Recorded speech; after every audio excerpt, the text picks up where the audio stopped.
questo tipo di turismo in effetti non lo potrei chiamare da nessun punto di vista mordi e fuggi, visto che ha una capacità di spesa molto ma molto superiore a quella che hanno le persone che provengono da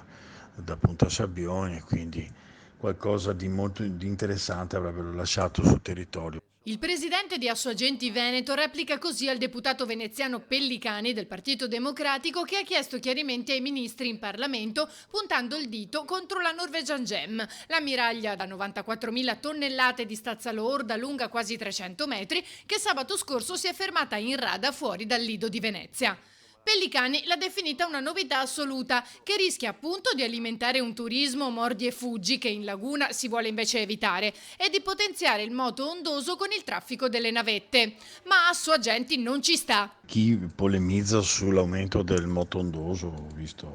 abbiamo visto varie situazioni in cui si addita questa come il problema del secolo, di queste ben tre unità che si sono spostate su e giù. È ovvio che qui stiamo parlando solamente di polemiche strumentali, in quanto naturalmente stiamo parlando dello 0,1% di ciò che normalmente in una qualsiasi giornata di luglio, agosto si muove in laguna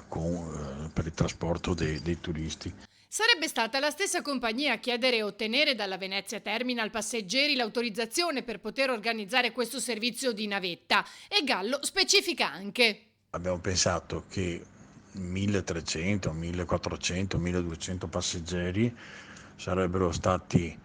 una, una briciola di un numero di persone molto piccolo rispetto a ciò che normalmente viene scaricato, proprio uso la parola non a caso, dai lancioni di persone provenienti da Punta Sabbioni.